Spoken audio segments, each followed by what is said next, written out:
A'udzubillahi minasyaitonirrajim. Bismillahirrahmanirrahim. Assalamualaikum warahmatullahi wabarakatuh.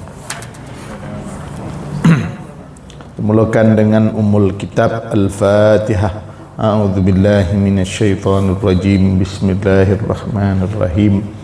Alhamdulillahi rabbil alamin. Ar-Rahmanir-Rahim. Maliki yaumiddin.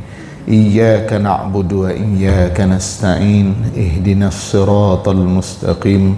Siratal ladzina an'amta 'alaihim ghairil maghdubi 'alaihim waladdallin. Amin. Alhamdulillah. Alhamdulillahillazi arsala rasulahu bil huda wa dinil haqq liyuzhirahu 'alad dini kullihi walau karihal kafirun. Asyhadu an la ilaha illallah wa asyhadu anna Muhammadan abduhu wa rasuluh. Allahumma salli ala Sayyidina Muhammad wa ala alihi wa sahbihi wa man tabi'ahum bi ihsanin ila yaumiddin, amma ba'du. Alhamdulillah wa syukurillah. Marilah sama-sama kita panjatkan tinggi rasa syukur kepada Allah Subhanahu wa taala yang izin limpah kurnianya serta taufik dan hidayah daripada Allah, kita diberi kesempatan pada malam ini kita meneruskan kuliah kita di dalam kitab Nasaih Diniyah wa Wasaya Imaniyah, dan insyaAllah pada malam ini kita sambung muka surat 374.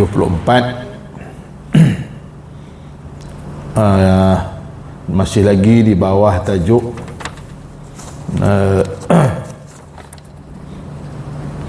mencintai Allah dan jangan berkawan selain dengan orang yang soleh.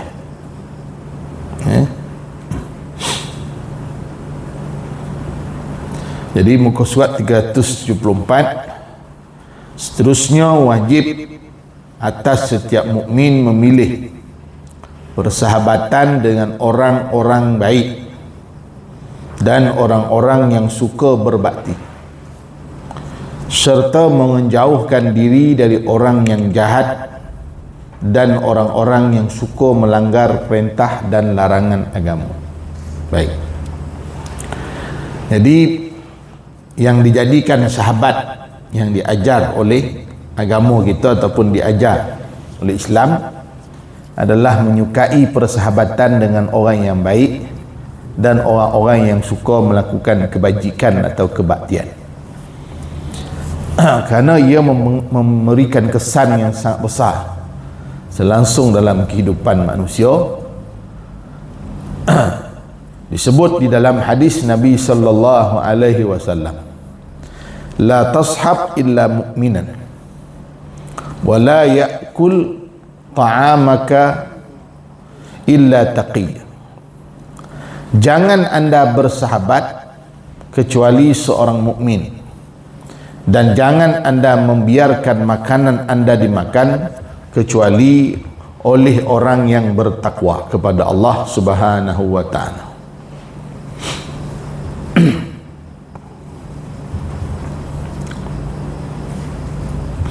Siapa yang tiada mendapati, hadis ini sebut bahawa bersahabat dengan orang mukmin, iaitu orang beriman.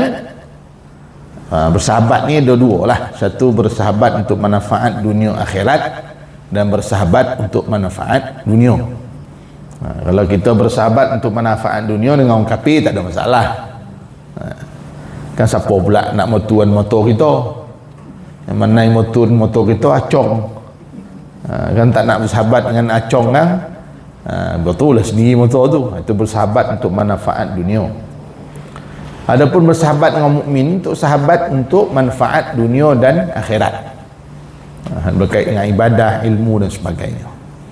Dan jangan anda membiarkan makanan anda dimakan kecuali seorang yang bertakwa kepada Allah. iaitu beri makan kepada orang-orang yang soleh, orang yang baik. Sebab orang yang soleh ni bila dia dapat makanan, orang bertakwa dapat makanan, dia akan guna makanan tadi untuk dia melakukan ibadah, melakukan kebaikan. Itu manfaat kalau kita beri makan kepada orang yang soleh. Tapi kalau makanan yang kita makan, yang kita beri makan tu kepada orang yang jahat, orang yang melakukan maksiat, bimbang makanan yang kita beri makan tu digunakan tenaga tu untuk buat maksiat. Itu maksud dia. Tapi pahala bagi orang makan tetap sempurna pada kita, walaupun yang makan makanan kita tu orang kafir sekalipun, ataupun orang yang tak solat. Kita pergi hantar makanan, okey, masjid hari Jumaat. Yang datang yang ambil makanan tu, yang datang sembahyang Jumaat, ya sembahyang lain dia tak sembahyang. Tetap juga kita dapat pahala. Tapi sebaik-baiknya kita beri makan pada orang yang bertakwa, sebab orang bertakwa ni kalau dapat makanan dia akan ada tenaga dia guna untuk melakukan ibadat dan kebaikan. Sebab itu orang itu suka hantar makanan okey, pesat-pesat tahfiz. Kan, tempat anak-anak yatim bagus. Tapi kalau beri makanan ni janganlah dah tak habis beri. Dah tak habis, kenduri kahwin tak habis, hantar pusat tahfiz. Lalu macam tu kan. Ingat tompeknya. Dia tak membazir, tapi dia beri yang dah dikocah-kocah benda tu, takut-takut dah tak elok lagi kan, bimbang kan. Nak bagi boleh, tapi bagilah yang terbaik, bukan sisa lah, bukan yang lebih-lebihannya. Itu juga tempat anak-anak yatim kadang pakai buang ya, rupa dah basi dah, tak elok dah. Jadi kita kalau bagi makan ataupun beri sesuatu, Nabi suruh beri yang paling baik. Apa yang paling baik, apa yang terbaik daripada sisi kita. Baik.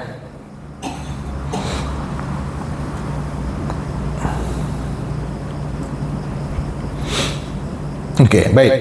Kemudian seterusnya, sesiapa yang tiada mendapati seorang mukmin yang bertakwa, seorang soleh yang berbakti untuk dijadikan kawan atau sahabat dan dapat bercampur gaul dengannya, maka menyingkir diri atau tinggal seorang diri adalah lebih utama baginya dan lebih patut dibuat daripada bercampur gaul dengan orang-orang yang jahat. Ini dalam situasi dia tuan-tuan, kalau tak ada lagi orang soleh di sekeliling kita yang boleh menyelamatkan agama kita, keliling semua jahat, dia boleh rosak diri kita, rosak agama kita, maka pada waktu itu mengasingkan diri lebih baik, atau disebut dalam istilahnya dipanggil uzlah, beruzlah. Memang zaman hari ini sebenarnya uzlah ni salah satu jalan untuk selamatkan diri kita. Bercampur gaul ni banyak bahaya dia. Kita akan meniru akhlak yang tak baik. Kita akan dapat dosa mengumpet, dapat dosa melihat keburukan. Baik, jadi kalau kita beruzlah, sebaik-baik uzlah itu adalah yang membawa kita kepada mengenal Allah Subhanahu wa taala. Uzlah tu dia bawa kepada mengenal Allah. Bukan uzlah berasing, duduk tengok video, tengok apa, itu kan uzlah nama tu. Cak rokok duduk diam seorang, dan uzlah ni tak campur orang kata. Habis bantai sak rokok, tengok video Netflix lah apa semua. Dia tak campur dengan orang dah ustaz. Sekarang duduk rumah ya, habis buat apa? Layan WhatsApp group, serupa lah tu. Melayan WhatsApp group hari ni lagi bahaya lagi daripada duduk bercerau-rau kadang. WhatsApp group ni semua orang boleh baca. Bahaya tu.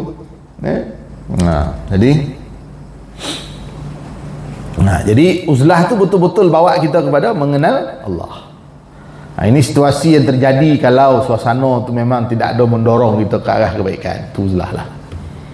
Sebab itu ada tarekat, dia punya cara dia ataupun kaedah dia adalah dengan uzlah. Tarekat Naqsyabandi. Tapi uzlahnya itu tidak sampai meninggalkan tanggungjawab, kewajipan. Solat Jumaat, solat berjumaat itu tetap wajib, dia kena pergi. Jadi uzlah sampai tak sembahyang Jumaat, itu ke uzlah nama tu. Uzlah yang paling kita kenal, yang kita paling tahu adalah apa yang dilakukan oleh Nabi sallallahu alaihi wasallam. Bila Nabi umur 40 tahun, Nabi tengok keadaan masyarakatnya rosak, Nabi pun naik ke Gua Hira. Nabi beruzlah bersendirian.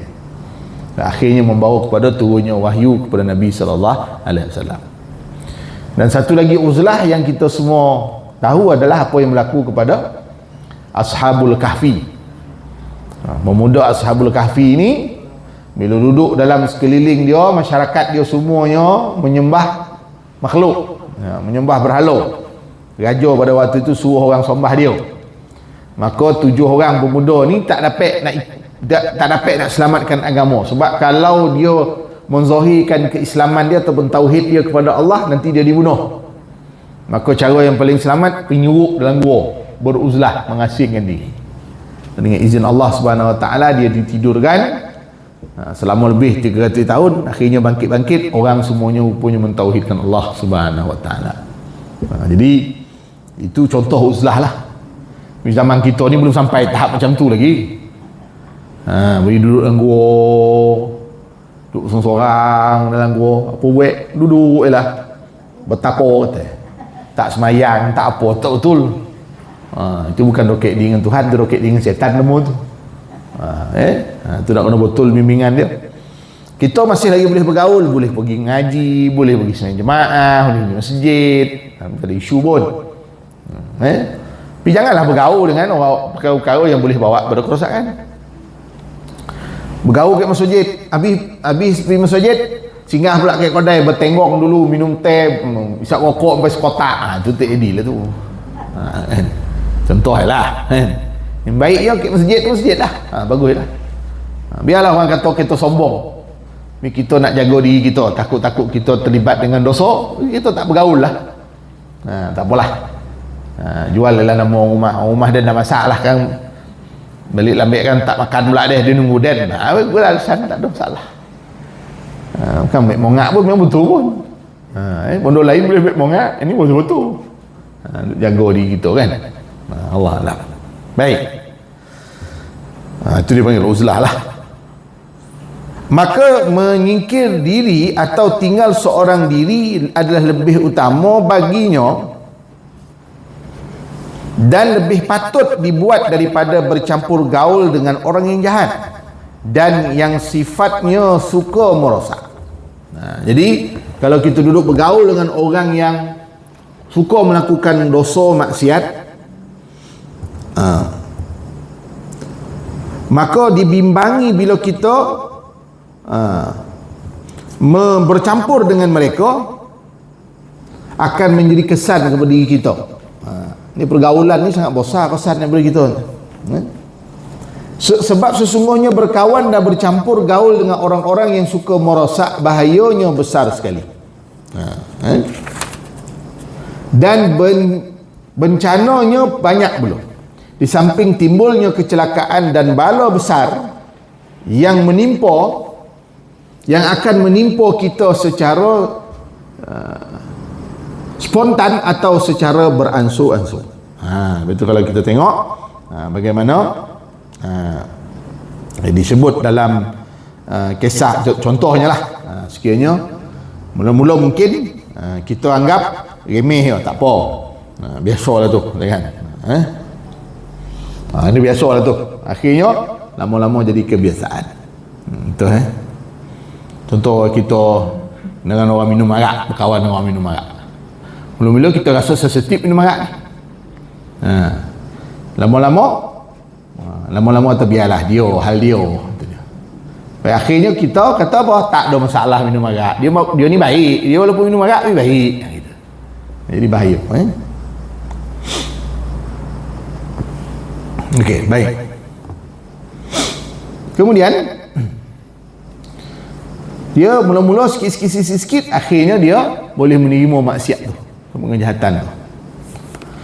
Di antaranya adalah berjangkitan tabiat orang itu ke dalam tabiat kita secara tidak sedar dan tiada disengajakan. Sikit-sikit rupanya benda tu kita dah biasa kan. Ini kata normalisasikan. Di antaranya lagi ialah merasa senang dan seronok bercampur gaul dengan orang yang lalai dan membelakangi taat kepada Allah, serta merasakan hati cenderung terhadap keadaan mereka, sehingga lama kelamaan jiwa mudah tersungkur ke dalam maksiat dan tertarik untuk meniru-niru segala apa yang mereka lakukan dengan memandang apa yang mereka buat dan apa yang mereka kata itu baik semata-mata. Orang tak semayang, tahu kawan orang tak semayang, lama-lama beri kesan, tak apa, dia kata dia tak semayang pun tapi dia baik, dia rajin belanja orang. Akhirnya benda tu jadi normal, jadi biasa. Sebab apa? Sebab walaupun dia tak semayang tapi dia baik. Itulah hujah dia. Contohnya, sebab tu elakkan supaya kita tidak bergantung ataupun kita tidak terkesan dengan mereka. Baik. Kemudian dalam hal ini berkata seorang penyair, anil mar'i la tas'al wasal an qarini fa kullu qarinin bil muqarani yaqtadi. Jangan terburu mengukur orang, ukurlah dahulu teman sejawatan, sifatnya akan menjadi terang bila dilihat teman bersamanya. Penyair lain pula bermadah, ma yubri'ul jarba qurbu salimah minha walakin as-salimata tajrab. Si pesakit kurap mana boleh baik dengan berdamping dengan orang yang sihat, tetapi yang segar bugar boleh dijangkiti kurap pesakit bila sering duduk berdekat. Maksud orang yang berjangkit campur dengan orang yang sihat, sakitnya boleh berjangkit, tapi orang sihat tak boleh jangkitkan sihat dia kepada orang sakit. Itulah umpama dia. Baik. Dengan jalan ini anda akan faham betapa banyaknya faedah apabila anda bercampur gaul dengan orang-orang yang baik dan orang-orang yang lurus perjalanannya. Sama ada faedah dan manfaat itu dapat dikesan secara spontan maupun pada masa yang akan datang. Jadi kalau kita dah bergaul, kita tengok kebaikan yang dia ada, maka kebaikan itu akan memberi kesan secara langsung kepada kita dalam membentuk kepribadian kita, menjaga ibadat kita, menjaga akhlak kita dan menjaga tauhid kita. Okey. Baik. Telah bersabda Rasulullah sallallahu alaihi wasallam, "Mathalul jalisi salihi kamathali sahibil misk, imma an yuhziyaka an yu'tiyaka wa imma an tabta'a minhu wa imma an najida minhu raihatan tayyibah. Wa masalul jalisi su'i kanafikhil kibri, imma an yahriqa siyabaka wa imma an tajida minhu raihatan muntinatan." Perumpamaan teman yang soleh laksana penjual minyak wangi, sama ada dia akan memberi anda sedikit atau anda akan membeli daripadanya sedikit, ataupun sekurang-kurangnya anda boleh dapat mencium bau wanginya. Dan perumpamaan teman yang jahat laksana tukang besi peniup api, sama ada dia akan membakar baju anda ataupun anda akan mencium bau busuk daripadanya. Ini perumpamaan yang diberikan oleh baginda Nabi sallallahu alaihi wasallam terhadap memilih teman ataupun persahabatan yang memberi kesan di dalam diri seseorang. Baik. Jadi diumpamakan kalau kawan yang baik itu macam mana? Kawan yang baik itu seumpama seperti jual minyak wangi. Jual minyak wangi, maka minyak wangi yang dijualnya itu kita lah dapat dah sikit-sikit dia punya bau tu. Tapi kalau berkawan dengan orang yang tak baik ni, macam kita berkawan dengan orang tukang besi. Panis itu terasa juga, pasti akan terasa. Ataupun tak, kalau lagi rapat boleh terbakar pula baju kita. Itu perumpamaan diberikan oleh Nabi sallallahu alaihi wasallam. Artinya perumpamaan teman yang soleh laksana penjual minyak wangi, sama ada dia akan memberi anda sedikit atau anda akan membeli daripadanya sedikit, ataupun sekurang-kurangnya anda boleh dapat cium bau wanginya. Dan perumpamaan teman yang jahat laksana tukang besi peniup api, sama ada dia akan membakar baju anda ataupun anda akan mencium bau busuk daripadanya.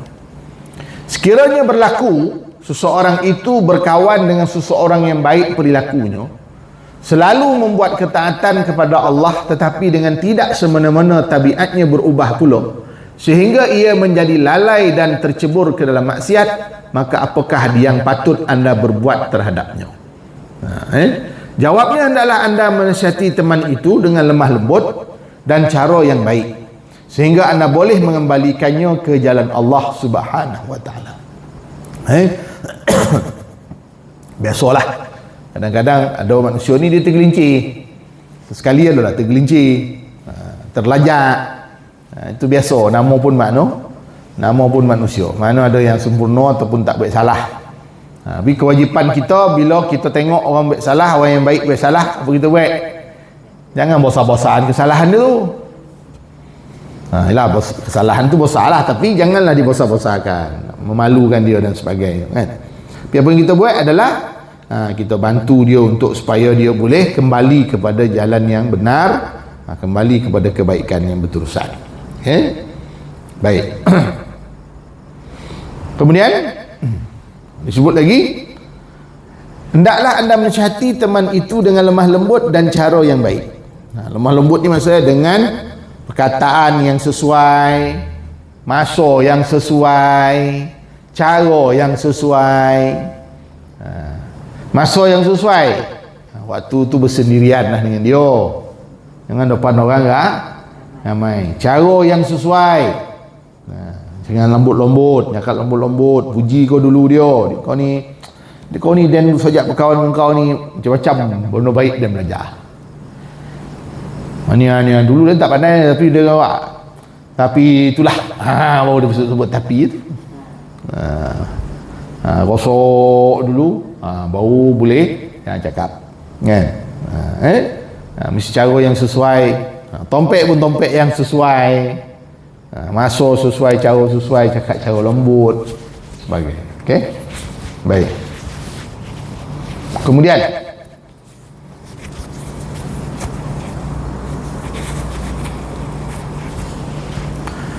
sehingga anda boleh mengembalikannya ke jalan Allah. Jika ia sedar, baguslah. Jika tidak, maka hendaklah anda mengingatkannya tentang kesalahannya itu serta menakutkannya dengan ancaman Allah. Ini step yang kedua. Kalau cakap lembut, cakap elok, dia dengar, eloklah, alhamdulillah. Tapi kalau dia tak dengar, maka naik satu label yang lain, mengingatkan kesalahan dia serta menakutkan dengan ancaman Allah. Jadi cara macam mana?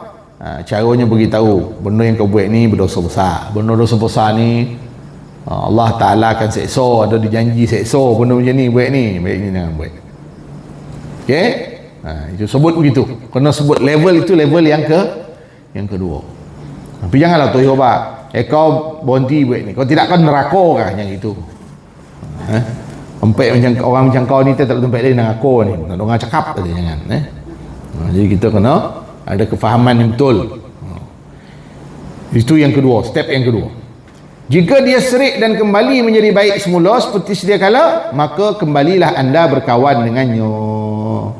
Label yang kedua bagi tahu tentang ancaman, dosa besar dan sebagainya. Itu label amaran namanya. Label pertama nasihat. Label kedua amaran. Jika tidak, masuk label yang ketiga. Jika tidak, maka tidak ada gunanya berkawan dengan orang yang jahat. Tak mau dia dengar cakap, lantak lah. Betul. Kubur lain-lain. Itu hal kan. Kubur lain-lain kata kat dia, kalau kubur sekali itu senang, boleh tolong. Kalau bantai, tolong tarik dia. Ni kubur lain-lain yang susah ni. Itu hal lah. Yang kedua, kalau dia orang ni 9, tak habis-habis dia pokok itu kan. Bagi nasihat sikit, pokok dek lah, bukan dia kacau kau pun kita. Kau nak buat apa, pokok dek kau, dan tak ada kacau kau. Kalau jam tu keluar ayat itu, maka tinggallah. Tidak ada guna berkawan lagi lah. Kita tinggalkan supaya dia beringat. Yang tidak akan mendatangkan kebaikan dari berkawan dengannya. Sebab manusia ni dia buat salah ada dua sebab. Satu, lalai.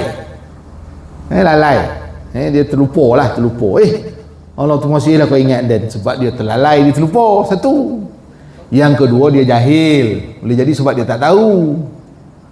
Jadi kalau orang tu jahil, kita beritahu, baru dia tahu, oh tak boleh okey dah tak buat lagi dah. Itu sebab dia jahil. Atau boleh jadi dia lalai atau terlupa. Dah buat baru dia ingat, kita pun ingatkan dia, jangan, ni tak betul ni, cara macam ni tak elok. Oh Allah, sorry. Dan goram bona lah.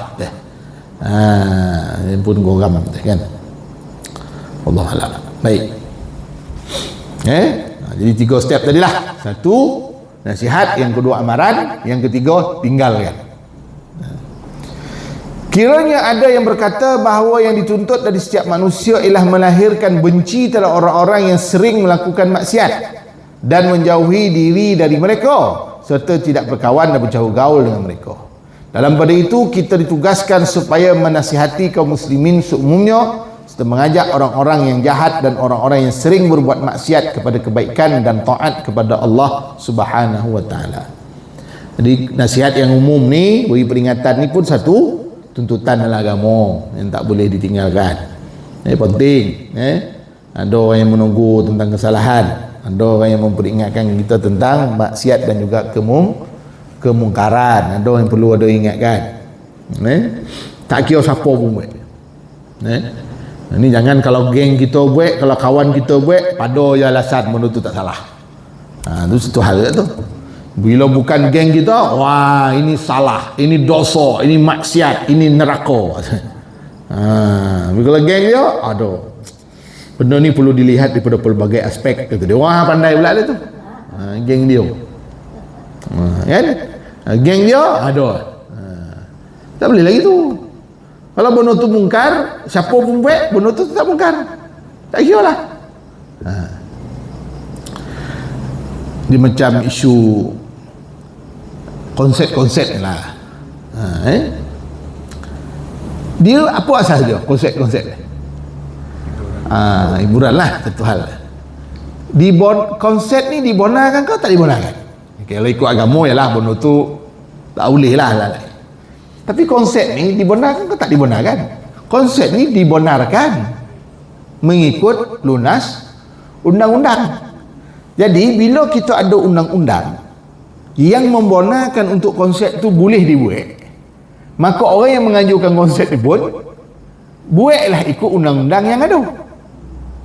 Bila dia ikut undang-undang yang ada, ikut peraturan syarat yang ada, boleh tak dia buat? Boleh dia buat sebab dah ada undang-undang. Kalau kita betul-betul tak nak bagi konsep ni ada, jangan buat undang-undang ada konsep ni. Maknanya segala bentuk konsep diharamkan seluruh Malaysia. Maka tak ada siapa yang buat permohonan dah. Dan ikut syarat pun tak boleh. Dia macam orang, kita nak bagi orang bawa motor lah. Motor ni bahaya. Kalau bagi orang bawa motor nanti orang boleh aksiden dan sebagainya. Tapi kita buat undang-undang ambil lesen motor. Jadi orang pun ambil lesen motor. Boleh tak orang tu bawa motor? Boleh sebab dah ada lesen. Jadi kalau betul-betul kita kata motor tu bahaya, tak nak bagi orang tu ambil, jangan bagi orang ambil lesen ataupun tak benarkan orang bawa motor, jangan ada undang-undang benarkan buat lesen motor langsung. Ini contoh lah ni nak bagi faham. Jadi senang ya, bukanlah senang, susah lah juga. Yang senang kalau nak cakap apa? Hapuskan undang-undang kebenaran konsep ni. Jangan ada kebenaran langsung mana-mana lah, baik Kelantan kau, Negeri Sembilan kau, mana Malaysia kau apa, gubal undang-undang konsep diharamkan. Nama konsep dia tak boleh. Karaoke pun tak boleh, nyanyi-nyanyi pun tak boleh, semua tak boleh. Namanya konsep kau apa kau tak boleh, tak dibenarkan sebab konsep ni boleh bawa pada lalai dan sebagainya. Apa je nama bentuk konsep, seorang menyanyi ramai-ramai nongak, tak dibenarkan, diharamkan tu. Jadi nak buat apa? Ganti konsep tu, pandai-pandai lah, yang penting konsep haram. Jangan ada undang-undang benarkan konsep. Boleh buat, kalau boleh buat satu Malaysia jangan ada konsep langsung. Kalau betul-betul lah. Tapi kita benarkan dengan ikut undang-undang. Macam di Kelantan ada enactment hiburan tu, tetap ada. Sebab itu dia orang boleh buat konsert. Bila dia boleh buat konsert sebab dah ada undang-undang, dia pun ikut undang-undang. Dia macam ni lah contoh. Kita macam cakap lah orang Cina, dia menjaga kedai makan, dia toke Cina, dia nak dapatkan sijil halal. Kita letak syarat nak sijil halal mesti 1, 2, 3, 4, 5, 10 syarat toke Cina ni diikut semua syarat ni. 1 semua ikut layak tak dapat sijil halal? Layak dapat sijil halal. Sebab apa? Undang-undang tu dia dah ikut semua, dia layak dapat sijil halal. Orang Melayu kita nak berniaga, nak sijil halal, dia kira apa? Tak adat Melayu takkan tak halal. Maka dia pun mohonlah sijil halal. Daripada 10 peraturan, 3 yang dia ikut, lagi 7 dia tak ikut. Orang Melayu kita tak dapat sijil halal. Orang Melayu pun bising, ni orang Melayu pun nak kira apa, kata dia. Cina boleh dapat Cina tadi tu ikut peraturan. Faham tak maksud undang-undang? Peraturan. Ini logik mudah je sebenarnya. Jadi kalau tak nak ada, jangan ada undang-undang yang membenarkan. Kalau tak nak ada, jangan ada undang-undang yang membenarkan. Dan konsep-konsep yang apa ni, dia buat tertutup, bayar mahal. Baru ni ada, inilah tengah berjalan lah ni, dokek nilai gamebox. Saya pun tak tahu. Dia orang kita ni jam ni ramai pula yang tahu ada konsep ni. Yang tu dia dinilai di gamebox nilai tu ada konsep. Dia bukan fanfare yang terbuka, dia konsep yang tertutup. Satu tiket dekat empat tu. Tiket paling mahal RM1,200. Yang masuk tu botol-botol yang berduit lah.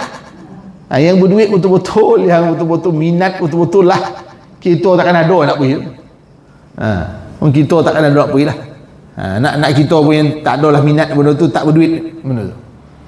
Jadi benda tu benda tu tujuannya dibuat dia, target grupnya adalah pada orang yang berduit ni. Yang nak yang suka pada hiburan tu.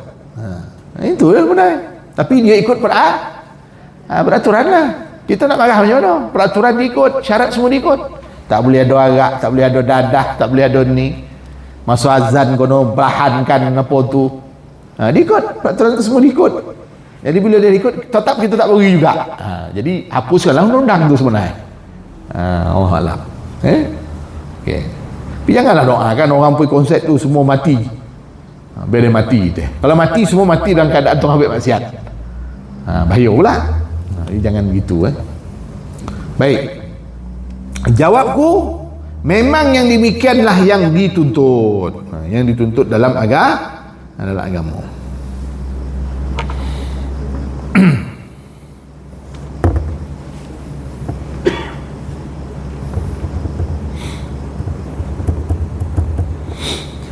Jawabku, memanglah yang demikian yang dituntut, akan tetapi nasihat dan mengajak kepada kebaikan tidak perlu dengan berkawan dan bercampur gaul.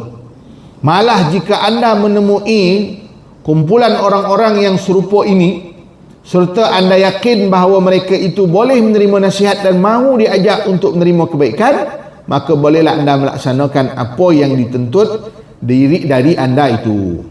Ataupun anda boleh juga mendapatkan mereka ke tempat-tempat perkumpulan mereka atau di rumah-rumah mereka tanpa berkawan atau bercampur gaul dengan mereka, dengan syarat anda memang berkeahlian dalam hal memberi nasihat dan tunjuk ajar. Yang kita beri nasihat kan, kita pula ikut dia. Kan? Kita pula yang anyut. Dia kata maulah try sekali, kau tak dah try gitu. Gitu. Kita pun try lah. Tak apalah, jaga hati kawan je pasal. Jaga hati kawan je pasal, boleh lah. Ikut je lah. Nak jaga hati kawan pasal tu bahaya. Dia cuba tengok orang sejarah hisap rokok lah. Kenapa hisap rokok? Berkawan tu hisap rokok. Sikit-sikit memang terpengaruh lah. Jadi nak elak rokok, jangan berkawan dengan orang hisap rokok lah. Kebanyakan lah, saya dengan kawan saya ramai hisap rokok. Saya alhamdulillah lah, zaman sekolah tak hisap rokok, kojo lima tak hisap rokok, habis sudah alhamdulillah lah. Bukanlah nak kata apa, bukanlah bagus pun tak hisap rokok ni. Jadi nak sebut sejarah hisap rokok tu apa? Bergaul dengan kawan hisap rokok. Boleh test, dia kata. Sedap rokok ni. Sedap. Kau tak isap nak kau tahu teh. Jadi pun dia pun try spam. Kau try spam teh. Try spam, batuk-batuk dah. Tak nak lah berbatuk dah teh. Memanglah kali pertama macam tu lah dia. Kali kedua, pergi try lagi. Oh, dah tak batuk dah. Sedap lah. Hari ketiga, minta sebatang, dia seorang untuk dia. Masuk hari keempat kelima, dia pula beli. Jadi macam tu lah sejarah dia. Contoh itu juga benda-benda maksiat yang lain. Misalnya mungkin kita kata tak boleh, tak elok, tak baik, tak boleh, tak elok. Sekali bila kau tak tahu tu, cuba kau try dulu. Akhirnya kita pun akur, ikut juga. Alhamdulillah. Okey, baik. Maka yang demikian ini juga memang dituntut. Hendaklah anda faham benar-benar tentang soal-soal ini. Dan jangan pula anda sampai dikelirukan oleh syaitan tentang masalah-masalah ini, kerana cara yang dikehendaki adalah terang dan yang benar, yang tidak harus bercampur aduk lagi dengan yang batil. Sebab itu dalam kita beri nasihat. Nasihat itu beri dengan secara hikmah, dengan peringatan yang baik, dan nasihat itu kita sampaikan dengan cara yang betul. Orang yang beri nasihat ni kena ada keteguhan peribadi. Peribadinya kena ada keteguhan. Jangan dia sendiri digoyangkan. Sebab itu Nabi Musa ketika mana nak berdepan dengan Fir'aun, Nabi Musa berdoa kepada Allah, Rabbi syrah li sadri wa yassir li amri wa hlul 'uqdatam min lisani yafqahu qawli waj'al li wadhiran min ahli Harun akhi. Ini doa Nabi Musa. Kenapa Nabi Musa minta dengan Allah lapang dada? Wa yassir li amri, mudahkan urusan. Sebab nak berdepan dengan Fir'aun ni. Kan tengah-tengah berhujah, tiba-tiba Fir'aun kata, kau nak banyak mana wahai Musa? Nah, ambil. Contohlah. Beri tawaran. Jangan cabar, kan? Saya tak makan rasuah. 1,000 je. Yo kita nasihat. Kau ustaz jangan banyak cerita lah ustaz, ambil lah 10,000 dah. Jangan cuba merasuah saya. Dia kata. Bondo ni haram dalam agama, tetap haram, dia kata. Sekali dia keluar 100,000. Betul? Ustaz pun kata, itulah bondo ni kalau dibincang elok boleh, kata dia. Boleh pula dah. Itu kan bahaya tu. Contoh kan. Jadi kalau kita tak ada keteguhan, sebab tu Nabi Musa minta doa dengan Allah, lapang dada, mudah urusan, difakihkan, diberikan dia bercakap tu orang faham. Yafqahu qawli. Sebab akan berdepan dengan Fir'aun ni. Fir'aun ni segala macam kekuatan, kekayaan semua dia ada. Kalau dia tak boleh menang, dia akan suruh pembantu dia tolong jawab kan. Jadi sebab itu Nabi Musa mohon pada Allah nak berdepan dengan Fir'aun ni. Bukan mudah. Jadi jugalah kita nak berdepan dengan orang yang kita nasihatkan. Sebab itu dengan hikmah yang betul dan penuh kebijaksanaan. Baik. Jadi jangan ada unsur-unsur kita beri nasihat, ada unsur-unsur bercampur dengan perkara yang batil. Jangan kita nasihat dia untuk buat satu maksiat, dia berhenti buat maksiat tu, dia buat maksiat lain pula. Ataupun dia berhenti satu mungkar, dia buat kemungkaran yang dia lain pula. Ataupun dia berhenti buat satu kemungkaran yang kecil, dia buat pula mungkar yang lebih besar. Kita perli dia, kau ni Jumaat ni semayang, semayang yang lain semayang lah juga. Jumaat ni semayang lain tak semayang, baik tak semayang, langsung dia tak semayang. Tak betul lah. Nasihat tu kena betul. Kau ni poso lebih semayang tidak, baik tak poso, langsung dia tak poso. Poso pun tidak, semayang pun tidak. Jadi kena ada kebijaksanaan. Ada unsur-unsur batil.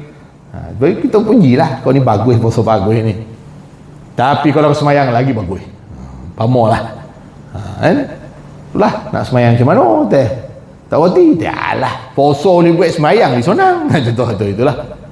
Bagi dia mudah je supaya dia rasa benda tu tidak membebankan. Kadang-kadang hari ni orang ganih-ganih beri nasihat ni.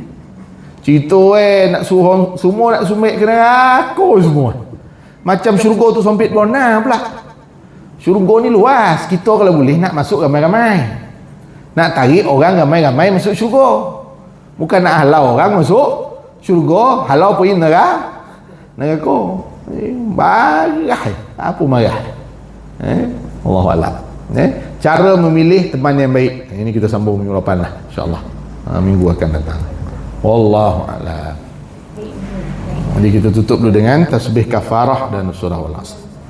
Bismillahirrahmanirrahim. Al-Asr inna illa alladhina amanu wa amilus solihat.